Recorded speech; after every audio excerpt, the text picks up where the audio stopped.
Ceci est une émission payée par l'heure de la bonne nouvelle. Bonjour et bienvenue à l'heure de la bonne nouvelle. Aujourd'hui, nous sommes toujours à Nazareth et nous sommes sur la montagne du précipice, le mont de la précipitation, là où Jésus a été amené par la foule des gens de Nazareth pour le précipiter dans le vide parce qu'on voulait se débarrasser de lui. Se débarrasser de Jésus a des conséquences insoupçonnées et terribles. C'est le sujet que nous abordons aujourd'hui. Nous vous invitons à demeurer avec nous puisque c'est l'heure de la bonne nouvelle.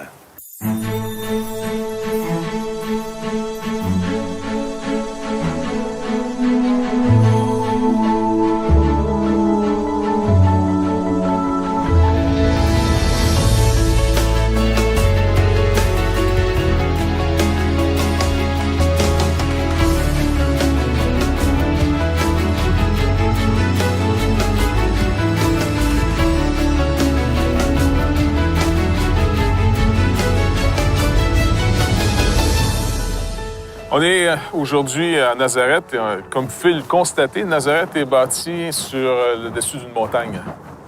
Et puis le récit qu'on va lire aujourd'hui, c'est juste une partie du récit que je vais vous lire, c'est Jésus qui revient à son village et qui rentre, comme selon sa coutume, à chaque Shabbat, il rentre à la synagogue. Et là, il va faire la lecture, comme on l'a déjà mentionné précédemment. Il va faire la lecture à partir d'Ésaïe, le prophète Ésaïe. Et il va lire finalement que la bonne nouvelle, on pourrait quasiment dire le jubilé de Dieu est arrivé avec lui. Parce qu'une bonne nouvelle va être annoncée à tout le monde.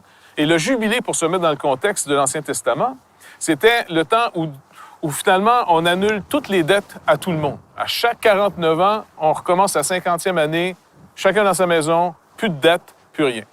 Et c'était donc une image pour annoncer qu'un jour Dieu ferait le grand jubilé pour l'humanité. Quiconque veut, vienne. Maintenant, il dit que cette parole est accomplie. Les gens sont un petit peu bouleversés en se demandant comment Jésus de Nazareth, le gars qui est élevé chez nous, c'est lui le Messie.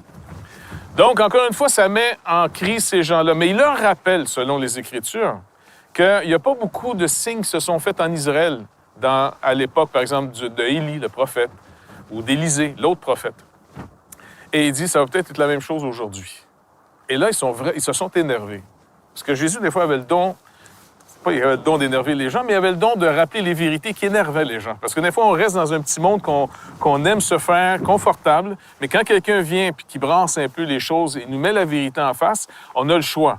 Ou on accepte ce qui est vrai, ou on protège notre petit univers et là, on rejette le messager. Et ils ont tellement été violents qu'ils l'ont amené sur une colline semblable à celle-ci pour le pousser en bas pour le tuer. Donc, ils n'ont pas dû apprécier tellement son message. Mais pour nous, aujourd'hui, c'est un peu encore la même chose. Quand quelqu'un vient vers vous, par exemple, aujourd'hui, si vous écoutez l'émission de télévision, ou si vous êtes en train de nous écouter par Internet, peu importe, si le message se rend à vous aujourd'hui, c'est pas un hasard. Il faut vraiment vous demander, est-ce que vous cherchez vraiment à comprendre ce qui est vrai, même si ça serait peut-être désagréable, ou on veut protéger notre illusion? Donc, ça, on doit se poser. De toute façon, on va continuer après la pause. Jean-Pierre va nous développer un peu plus ce sujet de tout ce qui s'est passé ici. Ce message important pour nous, pour aujourd'hui. Vous avez des questions ou des commentaires sur ce que vous venez d'entendre? Contactez-nous par téléphone ou réagissez sur les médias sociaux.